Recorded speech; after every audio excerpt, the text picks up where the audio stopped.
So Todd, we've had a number of international call-ups over the summer, especially including England with Charlie Euros. You must be pleased for the boys from the Bath contingent heading over to Argentina this summer. Yeah, really pleased, and also too, I think it's fantastic. I think they've thoroughly deserved it, and for all those players to go and be part of an England squad, it's really good for Bath as well. It's good for them. It's good for us because they'll bring those really good winning habits back, and you know, often when they can see the carrot and be part of that, it'll just make them better. So that's really good, and also too, like Zach and Josh playing for the England under-20s, I feel like they've really grown. And our job is to be promoting and getting as many players into those squads as we can, because we want those really good habits filtering back, and those guys coming back and really leading our program, which is really important. And what can you expect from the Pumas this summer against England? Well, I think they'll probably see the opportunity, you know, like those Lions players won't be in the England squad, and they'll probably look at an opportunity to try and beat them. I actually think it's a really good opportunity for England to really establish and give those guys, the younger players within their squad, an opportunity to play at the highest level.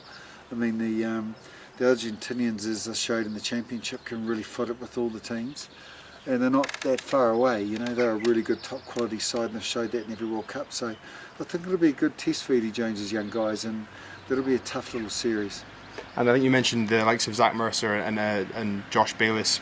Just how important are those experiences to those players at that age to develop them? Oh, critical. It's a really good opportunity for them to develop, play with their peer group, which, you know, they'll never get to play with that grade again. So I just think it's really important. They'll get confidence. It's really good for them to be in a tournament where, you know, if you lose a game, it's straight knockout. So, you know, you've got to prepare really well. And the consequences to non-performance, which means that you're eliminated. So yeah, England winning the Six Nations, I think they had a Grand Slam in under-20s, but now it's the World Cup, so it'll be a really good opportunity for those guys to put their best foot forward, and I know that when they both come back for next season, they'll be better for that experience, there's no doubt. And looking to the Lions, and as a former All Black yourself, just what do you think it will take for the Lions to be able to put on a good show over there in New Zealand? I think they'll have to play their best rugby. They'll have to play physical and robust if they want to compete with the All Blacks. I think their challenge is probably more preparation. You know, like I think if you look at the games and the schedule and all that, that's a pretty tough tour, and they're going to have everyone working hard for the team. And I think, you know, especially for test matches, like test matches are all around the best preparation, so I think that'll be their challenge on a really short turnaround, but they've definitely got the players that can do it. There's no doubt about it. I know that New Zealand you know, there's a reason why they're the world's best team. They work incredibly hard, and they'll be really focused on this, and they will leave no stone unturned, I can guarantee that. So it's going to be an unbelievable series to watch. I'm really looking forward to it.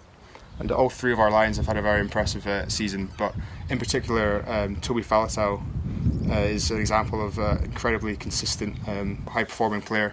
You know, Gatlin must be very happy to have him in the squad. Oh, I think so. You know, he's a great ball player, isn't he? He's got really good feet. He can break a line. You know, it's going to take all of that plus some more, I think. You know, I think Toby's one of those players that I think he'll really relish the opportunity. But I think for all the Lions, I think, yeah, particularly in the forwards, they've got a really good combination, a good mixes, haven't they? They've got good players, and they've got really some good hitting power, which they'll need every bit of it.